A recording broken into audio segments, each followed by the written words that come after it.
أهلا بكم في أول حلقة من سلسلة لكن أب. دي سلسلة الهدف منها إنك تتعلم أكتر عن التكنولوجيا بكل فروعها، وبداية السلسلة هتكون عن موضوع خطير جدا. في نوع من الفايلات اللي مش تمام على الكمبيوتر بتاعك وممكن تعملك مشاكل، ودي اسمها مالوير. المالوير العادي اللي احنا عارفينه اللي هو الفيروس اللي بينزل على الجهاز، سواء فيروس فدية أو تعدين أو فيروس بيدمر لك الجهاز حرفيا، وغيره من الأنواع دي. أكتر الحاجات اللي ممكن تنشر لك الفيروس هما حاجتين: اللينكات المشكوك فيها أو البرامج والألعاب الكراك، وأعتقد الكراك هو السبب الأكبر لانتشار الحاجات دي.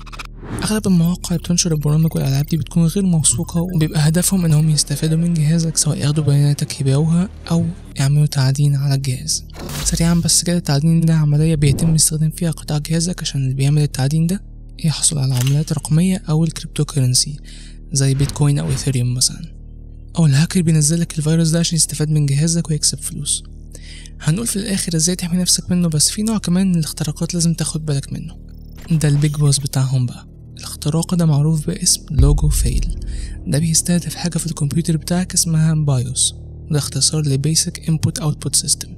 بكل بساطة البايوس ده عبارة عن سوفت وير بيدي أوامر للجهاز عشان يقدر يشتغل، وده في الأغلب بيتخزن في حتة لوحده بعيد عن مساحة التخزين نفسها. وركز في حتة بعيد عن مساحة التخزين دي عشان مهمة جدا. البايوس بيشتغل قبل أي حاجة، لأن زي ما قلت هو اللي بيدي الأوامر للجهاز عشان يعرف يشتغل. الاختراق ده بقى بيدخل على البايوس على طول، وده أخطر حاجة ممكن تحصل، لأن لو فعلا حصل الاختراق ده متقدرش توقفه. مفيش أي أنتي فيروس في الكون يقدر يعمله أي حاجة. ولو فكرت تفرمت الجهاز يبقى ضيعت وقتك، مش هيفيد أبدا، لأن زي ما قلتلك البايوس متخزن بعيد عن مساحة التخزين الأساسية وبيشتغل قبل أي حاجة.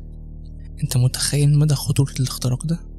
ده ممكن ينزلك فايلات خطيرة على جهازك طول الوقت، وممكن يفضل ينزلها لك حتى لو فكرت تمسحها، لان هرجع واقول تاني ده بيشتغل قبل اي حاجة في الجهاز ما تشتغل. ده كمان ممكن ينزلك الفايلات دي من غير ما تحس، ويفتح لك الفايلات دي ويدمر لك الجهاز من غير حتى ما السيستم يعرف. مرعب مش كده؟ تعال اشرح لك ازاي الاختراق ده بيعمل كل الحاجات دي.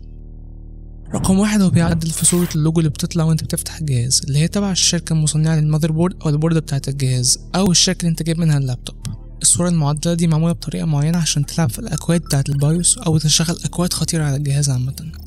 اللي فاهمين شوية في الكمبيوتر هيقولوا طب عندك اوبشن في الويندوز اسمه سكيور بوت، اللي ما يخليش اي حاجة تلعب في البايوس.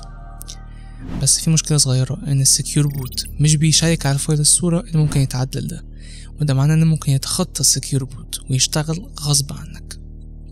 مش هدخل في تفاصيل اكتر من كده عشان الموضوع كبير، ولكن خلينا نعرف اهم حاجة: هل انا عرضة للاختراق ده؟ اولا، اجهزة الماك بره الحسبة تماما بكل انواعها، فمتقلقش لو انت معاك جهاز من ابل. بعض اجهزة دل بتشغل حاجة معينة بتشيك على فايل الصورة، فدول برضو امان. بس زي ما قلت ده بعض الاجهزة مش كلها. بوردات MSI محمية، وانا بقول محمية لان حصل تسريب لبعض البيانات من الشركة، ومنهم حاجات ليها علاقة بنظام الامان اللي عاملينه للجهاز، فممكن ما يكونش متأمن 100%. لكن بعيدا عن كل الحالات دي انت عرضة للاختراق ده. طب ازاي ممكن امنع اي اختراق او فيروس بشكل عام؟ رقم واحد، لازم تعمل تحديث للبايوس من الموقع الرسمي بتاع الشركة بتاعة البوردة اللي انت شاريها او اللابتوب اللي انت شاريه، ويكون التحديث معمول مخصوص للي انت شاريه سواء بوردة او لابتوب، لأن المفروض تكون الشركات بدأت تنزل تحديثات لمنع حدوث الاختراق ده. رقم 2، ما تعملش التحديثات دي من مواقع غير موثوقة، لأن الجهاز هيشيك على كل الفايلات الجديدة اللي نازلة مع التحديث ما عدا جزء صغير، وهو الجزء اللي فيه الصورة المتعدلة ديت. فده معناه ان ممكن الاختراق يحصل من التحديث، فالأحسن تعمل التحديث من الموقع الرسمي زي ما قلت من شوية. رقم 3، ما تنزلش فايلات كراك لأي برنامج أو لعبة من أي موقع وخلاص، وحاول تتأكد أن أنت بتنزل منين الأول، وغير كده أصلا أنا مفضلش أن أنت تنزل حاجة كراك يعني. رقم 4، نصيحة مني: امسح أي أنتي فيروس، لأن النسخ المجانية بتاعتها ملهاش أي لازمة، وغير كده بتقل الجهاز أصلا، ففكك منها.